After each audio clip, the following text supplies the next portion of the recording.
बिस्मिल्लाहिर्रहमानिर्रहीम। आज का हमारा टॉपिक है इंट्रोडक्शन टू बायोलॉजी, जिसमें हम पढ़ेंगे साइंस क्या होती है, साइंस की ब्रांचेस कौन सी होती हैं, बायोलॉजी क्या होती है और बायोलॉजी की ब्रांचेस क्या होती हैं। सबसे पहले हम देखते हैं साइंस क्या होती है।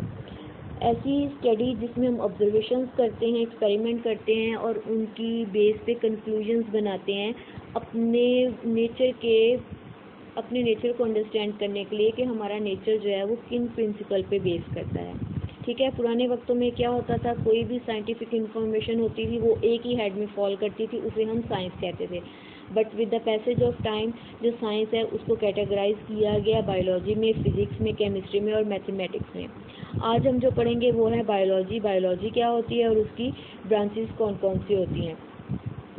बायोलॉजी बेसिकली 2 ग्रीक वर्ड्स का कॉम्बिनेशन है, जिसमें फर्स्ट है बायोस और सेकंड है logos. BIOS mean life and logos mean study. Life की स्टडी को हम कहते हैं बायोलॉजी। लाइफ से क्या मुराद है कि कोई भी लिविंग ऑर्गेनिज्म है उसकी जो हम स्टडी करते हैं उसको बायोलॉजी कहते हैं। ठीक है, अब नेक्स्ट हम इसकी ब्रांचेस देखते हैं कि इसकी कौन कौन सी ब्रांचेस है। जूलॉजी। जूलॉजी ऐसी ब्रांच है जिसमें हम स्टडी करते हैं एनिमल्स की, और बॉटनी ऐसी ब्रांच है जिसमें हम स्टडी करते हैं प्लांट्स की। अब जूलॉजी में हम क्या करते हैं, हम एनिमल्स को स्टडी करते हैं, और बॉटनी में हम क्या करते हैं, प्लांट्स को स्टडी करते हैं। और जो जूलॉजी में जो एनिमल्स पे रिसर्च करता है, जो स्टडी करता है उसको हम जूलॉजिस्ट कहते हैं, और जो बॉटनी में प्लांट्स के ऊपर रिसर्च करता है हम उसको बॉटनिस्ट कहते हैं। नेक्स्ट है हमारे पास माइक्रोबायोलॉजी। ऐसी लिविंग ऑर्गेनिज्म जो कि बहुत माइक्रो हैं, जो कि बहुत छोटी हैं, जिन्हें हम ह्यूमन आई से नहीं देख सकते, उनकी स्टडी को हम माइक्रोबायोलॉजी कहते हैं, जैसे कि बैक्टीरिया हो गए और वायरस हो गए। नेक्स्ट हमारे पास है मॉर्फोलॉजी। मॉर्फोलॉजी में हम देखते हैं कि लिविंग ऑर्गेनिजम्स की स्ट्रक्चर्स कैसी हैं, ये दिखते कैसे हैं।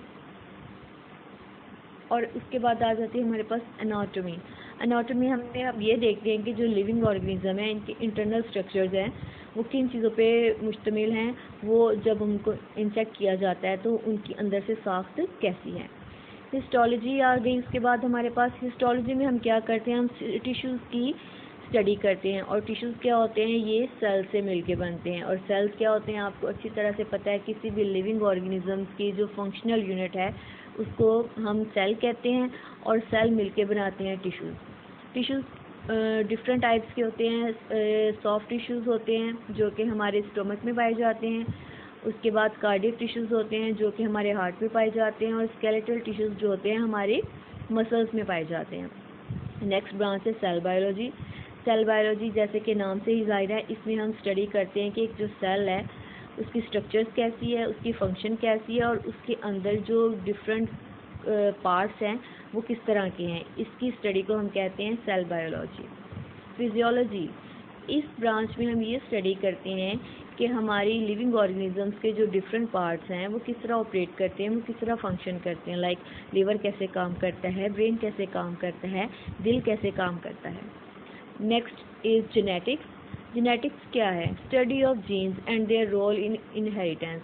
अब जीन्स क्या होता है, जीन्स में आप समझ लें कि किसी भी इंसान की ऐसी खसूसियत होती हैं जो कि उसमें पाई जाती है। फॉर एग्जांपल कि उसके बाल किस कलर के हैं, उसकी आंखें किस कलर की हैं, और उसका कलर किस तरह का है।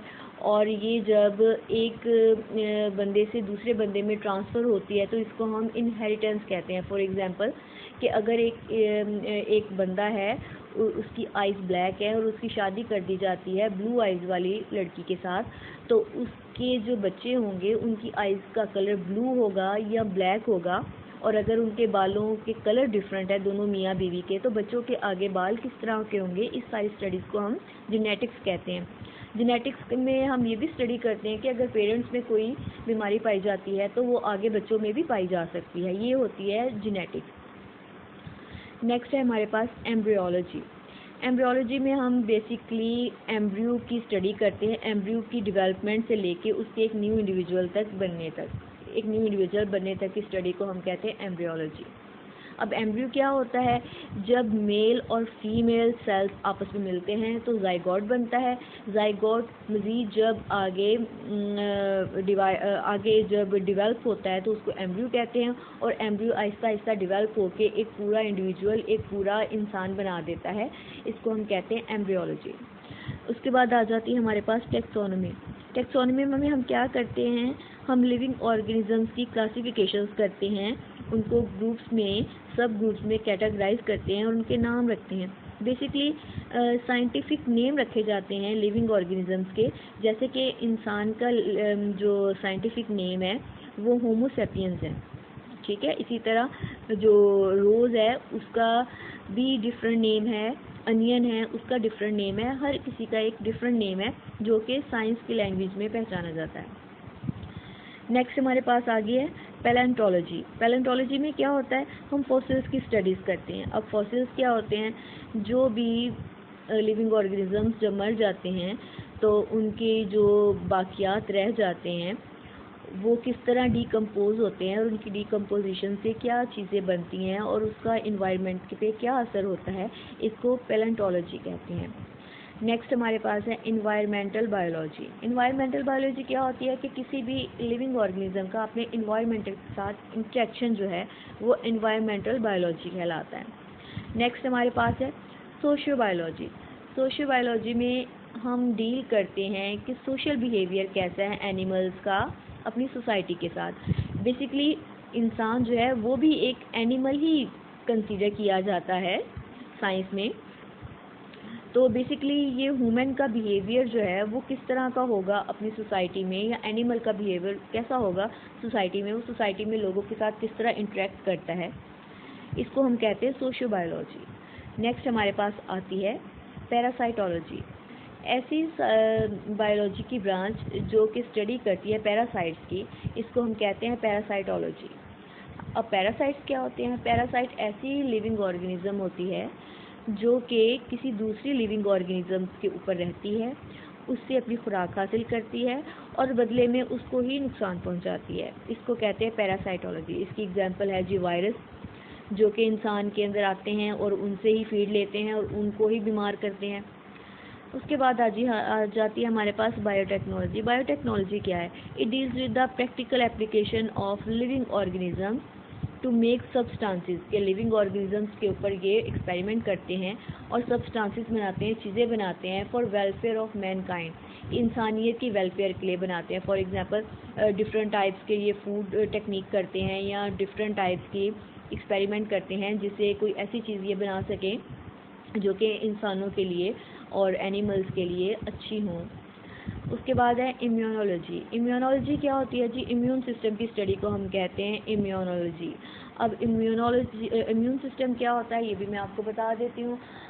इम्यून सिस्टम बेसिकली किसी भी इंसान के हर इंसान में इम्यून सिस्टम पाया जाता है जो कि किसी भी बाहर से आने वाले जरासीम के ख़िलाफ़ अपनी एक फ़ौज तैयार करते हैं और उसको डिफ़ीट करने की कोशिश करते हैं और उसको अपनी बॉडी से निकालने की कोशिश करते हैं। इसकी सब आजकल मिसाल आपको मैं बता दूंगी, जो कि कोरोना वायरस की मिसाल है कि कोरोना वायरस जब किसी इंसान की बॉडी में एंटर होता है तो उसके बाद उसका जो इम्यून सिस्टम है वो उसके ख़िलाफ़ कार्रवाई करना शुरू कर देता है। हमारे में मुख्तलिफ़ किस्म की आना शुरू हो जाती हैं, सिम्टम्स आना शुरू हो जाती हैं। बेसिकली ये इम्यून सिस्टम ही होता है और ये वाइट ब्लड सेल्स के ऊपर मुश्तमिल होता है। और हमारा इम्यून सिस्टम जो है वो कोरोना वायरस के ख़िलाफ़ इतना ज़्यादा एक्टिव नहीं है क्योंकि बिल्कुल नया है, इसलिए वैक्सीन का इस्तेमाल किया जाता है ताकि उन जरासीम को कोप अप करने के लिए हम अपने जिस्म के अंदर नए एंटीबॉडीज़ डालें जो कि उनका मुकाबला कर सकें, ठीक है।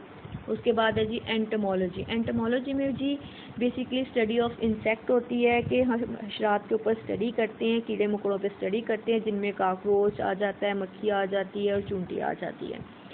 उसके बाद है जी एंटोमोलॉजी, हाँ जी एंटोमोलॉजी हम कर चुके हैं। उसके बाद है जी pharmacology. Pharmacology is the study of drugs and their effect on the system of human body, कि हम ड्रग्स की स्टडी करते हैं और बाद में देखते हैं कि ह्यूमन बॉडी के ऊपर इसका क्या साइड इफ़ेक्ट है और क्या नहीं है। इस सारी चीज़ को हम करते हैं फार्माकोलॉजी। एक्चुअली ये फार्मास्यूटिकल से रिलेटेड है कि इसमें हम मेडिसिन के ऊपर स्टडी करते हैं। ठीक है, होप आपको मेरी समझ आई होगी। और अब नेक्स्ट हम टॉपिक लेके आएंगे, नया टॉपिक कोई लेके आएंगे। टिल देन अल्लाह हाफिज़।